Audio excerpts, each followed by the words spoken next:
Hello, this is Liza. This is Kakay. At ang napunta sa aming dance style is Hip-hop.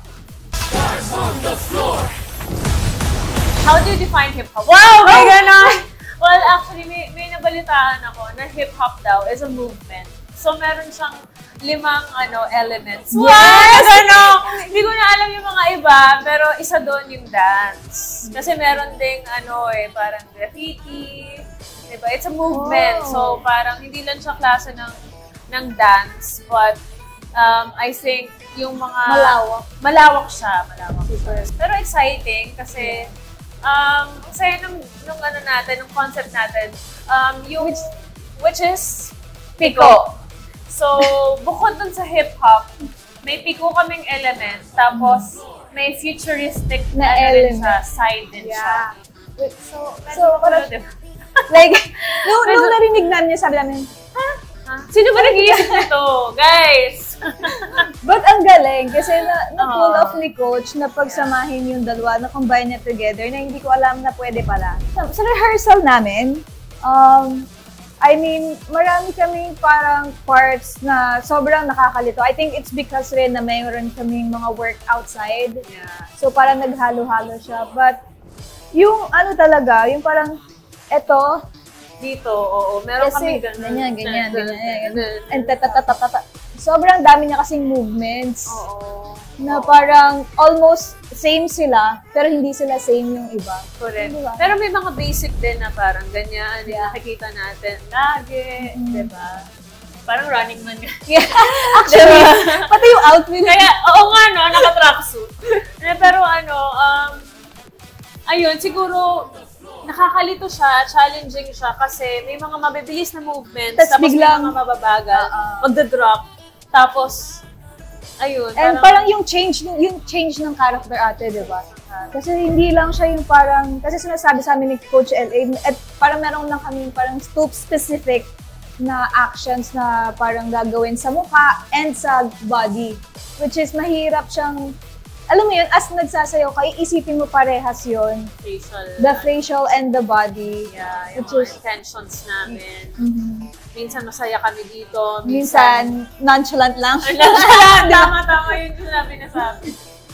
So, ayun. Medyo switching ng emotion ay mabilis.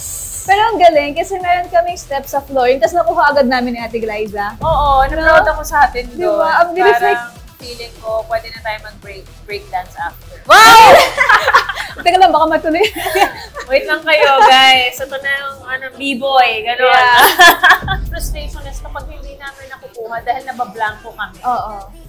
Diba? May mga times na, nga yun? Alam mo naman kung ano susunod yun nga, ate, parang it feels like nag-overthink kami dun sa susunod naming step. Kasi parang, ito yung nakakalimutan ko, so ito yung tatandaan ko. Tapos, ang makakalimutan ko, yung before nung step na yun. So parang, yun nga, sa tingin ko sa overthinking din, tsaka nga yung time. Yung talaga yung time. Talaga.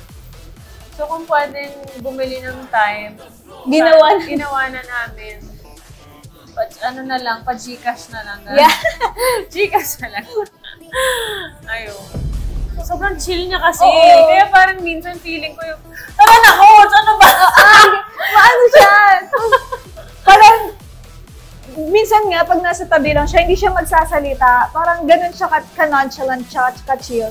Pero, pag naman tumatakbo pala sa utak niya, sinasabi niya sa amin na, gusto ko ipagawa sa inyo to, pero kasi since yung time namin is hindi niya kaya kaming baguhan ng step. Yung just yung doon siya nag-worry. Tapos, in fairness talaga kay Coach, pag tinuruan niya kami, pero pag yung gusto ko sa kanya, pag may nakita siyang hindi okay, sasabihin niya agad para makorek na agad namin. Saka open siya sa suggestions sa labas. Minsan may mga, tatry ko lang naman. Gusto mo ganito? Okay, sige. Sigulat ako, wow!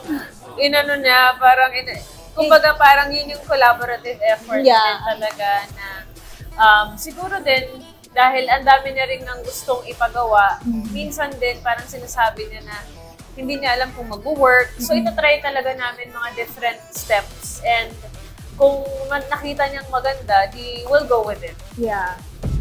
Hi, this is Kakay. And this is Glyza. See you on Stars on the Floor. Stars on the Floor.